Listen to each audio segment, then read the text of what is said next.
Donald Trump কতদিন ধরে এই যুদ্ধটা চালিয়ে নিয়ে যেতে পারবেন? কারণ আমেরিকার ভেতরের কি পরিস্থিতি আমরা সবাই জানি, যে সেখানে জব কার্ড এবার খুঁজতে হচ্ছে মানুষকে, কাজের জন্য জব কার্ডে অ্যাপ্লাই করতে হচ্ছে, টাকা চাওয়া হচ্ছে সেনেটারদের কাছ থেকে কারণ টাকার অভাব, খাদ্য সামগ্রীর দাম বেড়ে গিয়েছে, মুদ্রাস্ফীতি। তাহলে কি ডোনাল্ড ট্রাম্প ফেসে গেছেন যুদ্ধ করতে গিয়ে? আপনি আবার ওই টার্গেট প্রোফাইলে যান, আজকে আপনি দেখান কোথায় কোথায় অ্যাটাক হয়েছে, আপনি বুঝতে পারবেন কি এরা চাইছে কি। এই ইরানের মধ্যে আপনি তো এত দেখালেন, ইসরায়েলের মধ্যে অ্যাটাক দেখালেন, আপনি এখন আপনি দেখালেন সৌদি আরব, এইসব জায়গায় দেখালেন, আপনি দেখুন ইরানের মধ্যে কোথায় কোথায়। আমরা রিহাদেও দেখেছি অ্যাটাক হয়েছে 7 ঘন্টা আগে, স্যাটেলাইট ইমেজ বলছে 29th মানে গতকাল, shows several strike across the Prince Sultan Airbase in Saudi Arabia। আপনি সৌদি আরবিয়ার কথা বলছিলেন। এর মধ্যে আপনার US-3EG যেটা হয় অওয়াক সিস্টেম, যেটা আপনার যার মধ্যে আপনার রাডার আছে, ওইটা নষ্ট করে দিয়েছেন। KC-135 এয়ারক্রাফট যেটা আছে ওটা এয়ার টু এয়ার রিফিলিং আছে, রাইট? তাহলে আপনি এখানেও মারা হলো।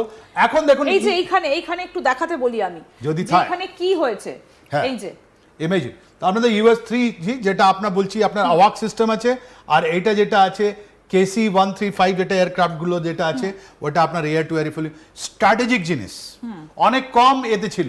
এখন আপনি চলে যান, দেখুন আপনি গত 24 ঘন্টায় ইরানের আপনি দেখুন, তখন আপনি বুঝতে পারবেন এরা করতে কি চাইছে। বন্দর আবাস, একদম বন্দর আবাসটা কোথায়? বন্দর আবাসটা ওর এয়ারপোর্ট, পানির জাহাজ আছে, পানির আছে, পোর্ট আছে, তাহলে ওটা আপনার অ্যাটাক করলো, ওখানে মারলো ওরা।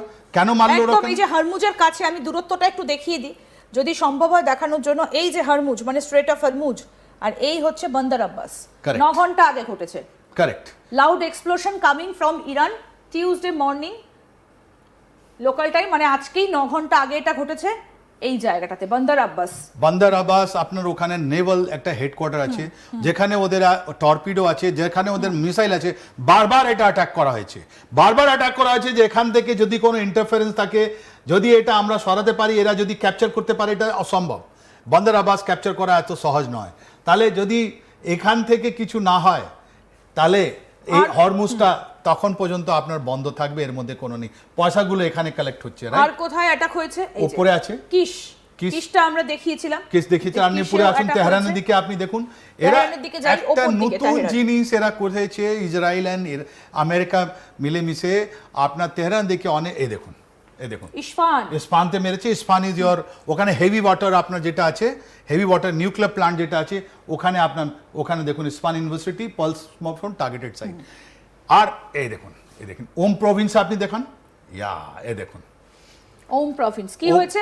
মোর reports loud explosion coming in from Iran on Tuesday morning local time. আর তারপরে তারপরে এই যে তেহরান জবরদস্ত অ্যাটাক হয়েছে। তেহরানের মধ্যে যেটা অ্যাটাক হয়েছে গত 24 ঘন্টা ধরে, প্রত্যেকটা জায়গা ওরা বেছে নিয়েছে। আমরা একটু দেখি কোন কোন জায়গাগুলোতে অ্যাটাক করা হয়েছে। এই যে 7 ঘন্টা আগে ইসরায়েল মিলিটারি, মানে এটা ইসরায়েল অ্যাটাক করেছে। We are launching attack on Iranian regime infrastructure through out Tehran, মানে গোটা তেহরান জুড়ে কতগুলো অ্যাটাক হয়েছে এখানে দেখা যাচ্ছে, যে এতগুলো অ্যাটাক 24 ঘন্টার মধ্যে এতগুলো অ্যাটাক আছে। এন্ড প্রত্যেকটা অ্যাটাক আপনার যত ওদের ডিফেন্স ক্যাপাবিলিটি, ম্যানুফ্যাকচারিং ক্যাপাবিলিটি, ওদের সায়েন্স ক্যাপাবিলিটি যেটা আছে, ওদের নিউক্লিয়ার মিসাইল ক্যাপাবিলিটি যেটা আছে, ওখানে আপনি দেখুন প্রত্যেক জায়গা ওরা মারল। তার মানে ওরা একটা টার্গেট শিফট করেছে। টার্গেট শিফট করে আপনার তেহরান ইউনিভার্সিটি আর এসব জায়গাতে মেরে, সায়েন্টিস্টদের মেরে, ওরা বারবার মেসেজ দিচ্ছে তোমাদের যে ইন্ডাস্ট্রিয়াল ক্যাপাবিলিটিজ আছে ওটা আমরা শেষ করছি। এটাই আমরা আপনাকে বোঝাতে চাইছিলাম। আর এর পাল্টা আপনি যেটা আপনি ইসরায়েলে দেখালেন, সেন্ট্রাল ইসরায়েল, এরা যখন মারলো ইয়াস থেকে, ওরা বলছে কি আমি তোমারও শেষ করে দেব। তাহলে এরা যা করছে, ওরা যা করছে, এর জবাব যেটা ইরান যেটা দিচ্ছে, এটাই বলা আছে law of retribution. Law of retribution মানে তুমি যা করবে আমরা সেম করব, রাইট? জैसे को तैसा, টিট ফর ট্যাট। তুমি আমাকে মারলে আমিও তোমাকে মারবো। তো সিচুয়েশন আজকে যেটা যেরকম আছে, আমরা আপনি টাইম বারবার আমাদের দেখা যাচ্ছে 12 ঘন্টা আগে fire continue to burn following the bombing in southern Tehran, মানে তেহরানটাকে জুড়ে কখনো সেন্ট্রালে, কখনো সাউথের দিকে, কখনো নর্থের দিকে, বিভিন্ন জায়গাতে। আমি এই ছবিটা একটু দেখাতে বলবো। এটা হচ্ছে তেহরান, যদি দেখা সম্ভব হয়। এই হচ্ছে তেহরান, একদম এই তেহরান, এবং এর চারপাশে, এই যে তেহরানের চারপাশে এই অ্যাটাকগুলো কিন্তু করেছে।